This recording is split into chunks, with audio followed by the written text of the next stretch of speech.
বিষ্ণুই বললেন, ও আব্দুর রহমান ইবনে আউফ, সম্পদ ছেড়ে দিয়ে, পরিবার ছেড়ে দিয়ে, স্থাবর অস্থাবর সব ছেড়ে দিয়ে আল্লাহর রাসূলের ভালোবাসায় মক্কা থেকে মদিনায় এসেছো। মদিনায় তোমার চিন্তা নাই, সাদ ইবনুর রবিকে আমি তোমার ভাই বানিয়ে দিলাম। সাদ ইবনুর রবি তোমার আপন ভাইয়ের মতো।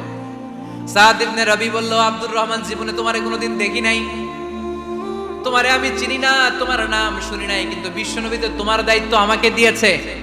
আমার চেয়ে বড় ধনী এই মদিনার মধ্যে দ্বিতীয় কেউ নাই। আজ থেকে তুমি আমার ভাই। আমাকে যত সম্পত্তি দান করেছে তার অর্ধেক সম্পত্তি আমি তোমার নামে দিয়ে দিলাম। ও আব্দুর রহমান ইবনে আউফ, শুধু তাই নয়, রব্বুল আলামিন আমাকে দুইজন স্ত্রী দিয়েছে। কয়জন?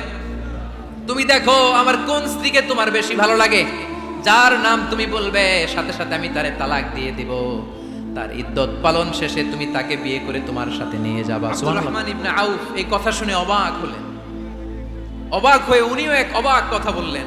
উনি বললেন, লা হাজাতা লি ফি ইয়া আখি, ও আমার প্রাণের ভাই, তোমার কথা শুনে আমার হৃদয়টা ভরে গিয়েছে, কিন্তু তোমার সম্পদেরও দরকার আমার নাই, তোমার স্ত্রীরও দরকার আমার নাই।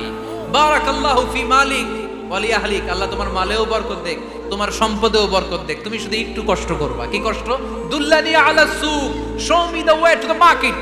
তুমি মদিনায় কোনো মার্কেট আছে কিনা, শপিং মল আছে কিনা, ব্যবসা প্রতিষ্ঠান আছে কিনা আমারে দেখায় দাও। সুবহানাল্লাহ। অবাক হয়ে গেলেন সাদ বিন রবি।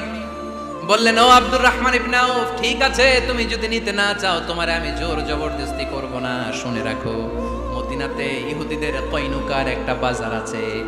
এই কথা বলার সাথে সাথে আব্দুর রহমান ইবনে আউফ চলে গেলেন। এর পরের দিন অল্প কিছু পনির আর ঘি দিয়ে ব্যবসা শুরু করলেন। পনির আর ঘিয়ের ব্যবসা করতে করতে করতে করতে ব্যবসায় তিনি এত লাভ করলেন, উনি বললেন, আমি যদি কখনো মদিনার বালুর মধ্যে হাত দিতাম ওই বালুটারেও সোনা বানায় দিত কে? কর্মঠ যুবক ভাইরা, এই আব্দুর রহমান ইবনে আউফ আমাদের প্রেরণা। মাসের ব্যবধানে ইতিহাস সাক্ষী, সাইয়েদনা আব্দুর রহমান ইবনে আউফ মদিনার বিশাল বড় বিজনেস ম্যাগনেটে পরিণত হয়ে গেলেন। চিল্লায় পড়েন আল্লাহু আকবার। এজন্য ব্যবসার ভিতরে বরকত ঢুকিয়ে দিয়েছে কে? বিষ্ণুই বললেন, আত-তাজিরা সাদুকাল আমিন মা'আন নাবিয়্যিন ওয়াস সিদ্দীকিন ওয়াশ শুহাদা ওয়াস সালিহিন। আমানতদার ব্যবসায়ী তারা সাধারণ কোনো মানুষ নয়, কিয়ামতের দিন নবীদের সাথে হাসর হয়ে যাবে। আপনারা যারা ব্যবসা করেন তারা বিষ্ণু ইসা ইসলামের সুন্নাহ পালন করছেন।